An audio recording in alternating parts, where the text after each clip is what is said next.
Ever since I joined the RWBY fandom, I've always heard about the idea of rebooting the series fresh from the ground up. We're talking reanimation of the earlier volumes with a more cohesive plot, better use of characters resulting in a better flow for the overall story, and I think a reboot has the potential of giving the entire series an updated look that would appeal to more fans, which could revitalize the series and attract more newcomers. But I've actually never been a fan of this idea. RWBY's initial charm was its low-budget, small production team, and grand ideas that took the viewers through a wild and fun ride. But I also understand that the earlier seasons and even some of the later animation isn't everyone's cup of tea, and by giving it a bit of an update, it might do some good for the series. And yet, this was partially tested already. Some of you may have heard about it, but to me, it didn't quite get the attention that it deserved. RWBY has already done a small reboot in the 12th episode 2D anime, RWBY Ice Queendom. In short, it takes us through the opening of the series. The first 3 episodes provide a quick recap of the events of Volume 1, with us getting introduced to our 4 main girls, Ruby Rose, Waishni,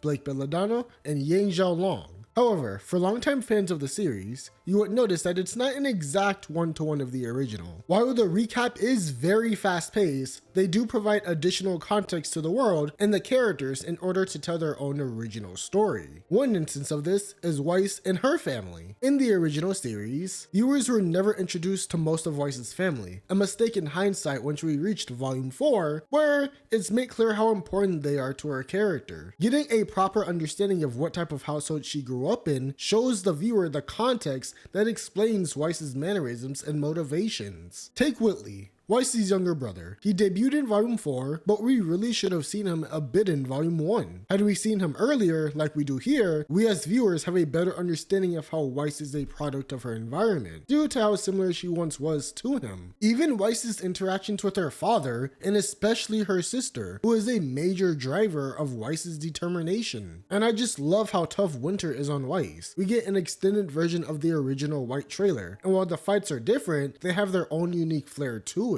These added scenes also place the White trailer within Ruby's storyline, with it being her exam into Beacon Academy by her father. It's not just a cool fight sequence, it holds a significance to one of our main characters, which makes it all the more impactful. However, 2 characters that I feel were given justice, not just in the recap episodes, but in the entirety of the anime, are RWBY and Yang. Yang, being RWBY's older, protective sister, struggles with letting RWBY be more independent. Within the first episode, she has an important conversation with her father, and I feel as if they really nailed the father-daughter dynamic with these two. Right off the bat, Tai tells Yang that RWBY could do with some independence. She's always had Yang by her side, and now that Yang is finally leaving for Beacon, RWBY can really grow into her own person. This, of course, changes when RWBY joins Yang at school, but the theme of Yang's protectiveness over RWBY persists throughout the entire season. Yet by the end, Yang is better at trusting RWBY to be her own person, trusting her judgment,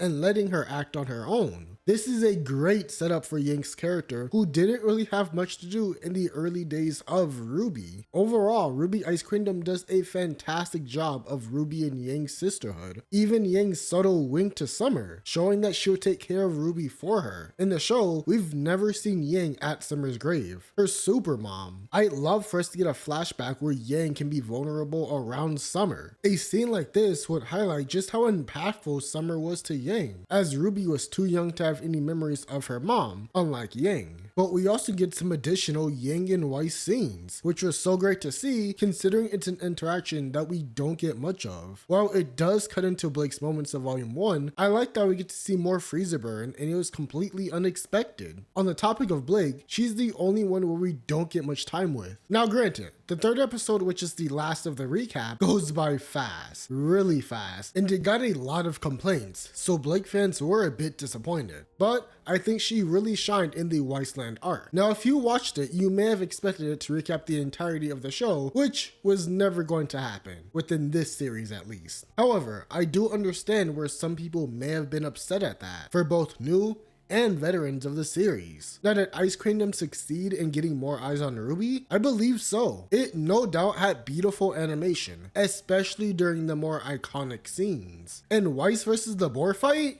Bro, look at this. It's so beautiful and so extra for no reason, but it's so great. Now, did it gain the attention for the main show? While it is its own anime, if you go down the Crunchyroll comments, it's flooded with people telling you to go watch the original show in support of the series. This also aired in between volumes 8 and 9. Normally in between volumes, we get nothing. Maybe a book sometimes, so us getting a whole 12 episode anime kept the buzz going on RWBY for a lot longer, which I'm sure helped promote Volume 9 as it was RWBY's first time going exclusively on Crunchyroll. So for new fans watching it on Crunchyroll, the fact that all previous seasons as well as the new upcoming season was gonna be on the same platform sounds like a bonus. While I still don't think that RWBY needs a complete reboot, the final episode with recapping the best day ever, seeing that food fight with the new animation, and just the girls having such a good time did bring me to tears. Main show RWBY has yet to do that. It's left me shocked, but this is the first time where RWBY has actually made me cry. Especially after us dealing with the gravity of the Atlas arc, it was nice. Overall, I am happy that they did somewhat of a reboot to see how it would go. Getting more eyes on RWBY and showing that it could work in a more traditional setting. Would I want a season 2? Yes, but it would have to be an original story. But with how things are now, if Shaft is creating more RWBY content, I'll definitely take it.